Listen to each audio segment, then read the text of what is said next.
Hello guys, huwag kayong bibili ng ganitong gulay ha. Kasi may linta siya. Ayan o.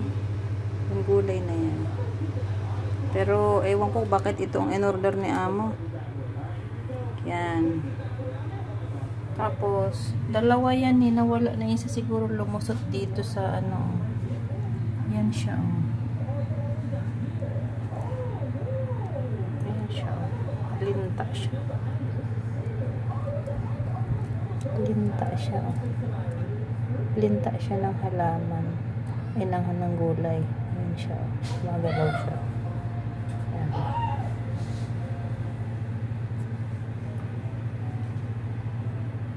Ayan siya oh.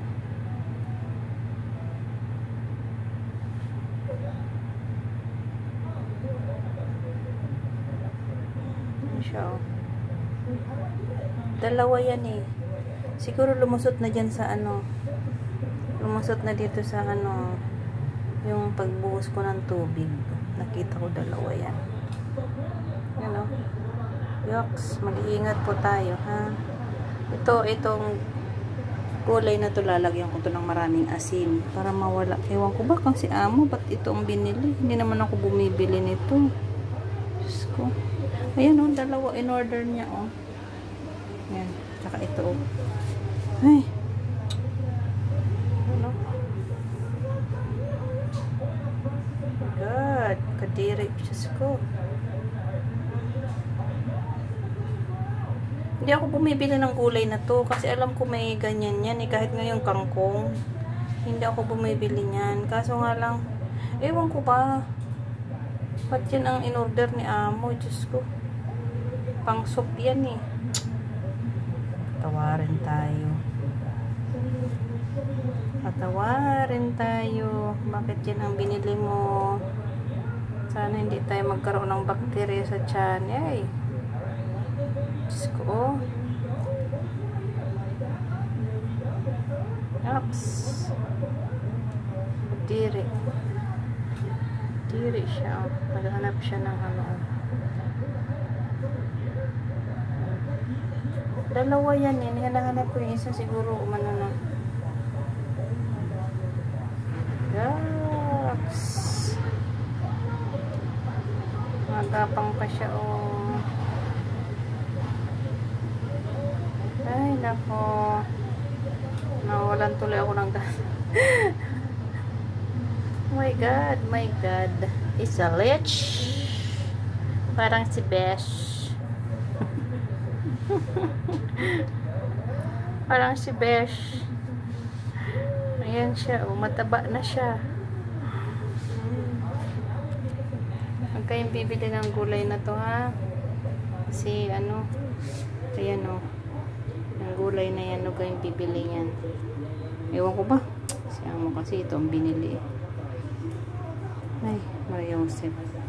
Ayan siya oh, magapang na siya oh. Oh my God. Ano siya oh.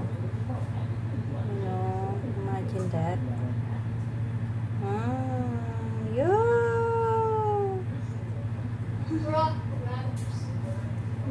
kakatakot siya. Tapos pag nakasipsip yan ng dugo, ang tataba yan ng sobra. Lumalapad siya. Ay, nakatakot oh. Huwag na huwag kayong bibili ng gulay na to ha. Dangerous. It's dangerous. Lalagyan ko siya ng maraming asin para mawala yung ano niya, yung mga linta niya dito. Nakatakot oh.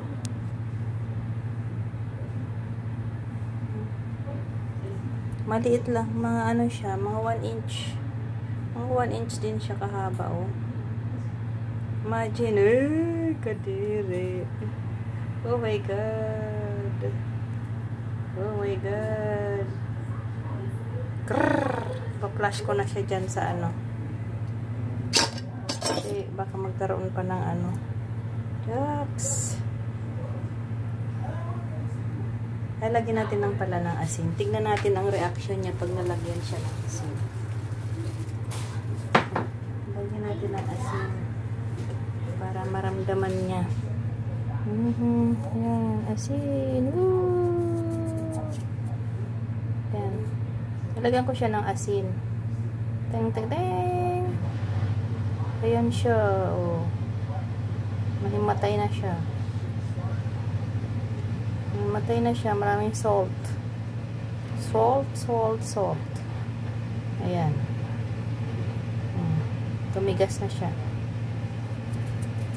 Nanigas siya sa salt. Yucks! Nanigas siya sa salt, oh.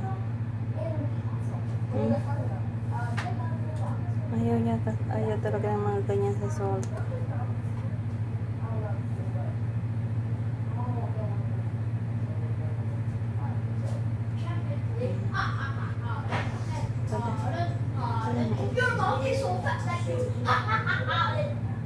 Ingay ng alaga ko.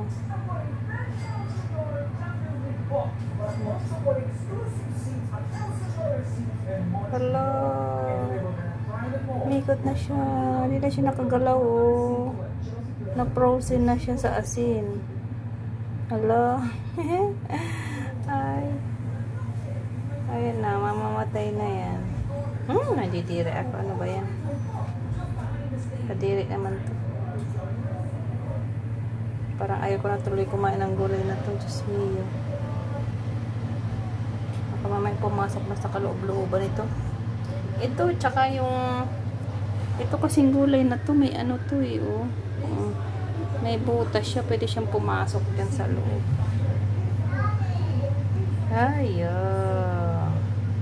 Ayan na siya. Patay na siya. Di na siya gumalaw. Patay na. Patay na siya. Tignan natin kung gagalaw pa siya. Mamatay siya sa asin eh. Yan ang kanyang kalaban. Wala na.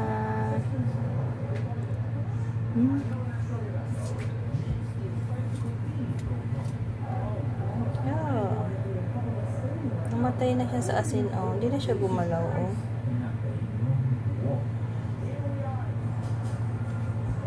O baka nagpe-pretend lang siya. Baka nagpe-pretend lang. Nagpe-pretend lang siya.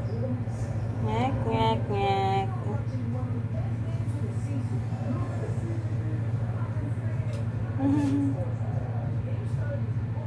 Wala, napatay na siya. Oh. I-flash na natin. Yan. I-flash na natin siya. Ay, nabuhay pa siya. Ay, ayaw pa niya. Dumidikit pa siya, oh. Nag-stick pa siya sa ano. Oh.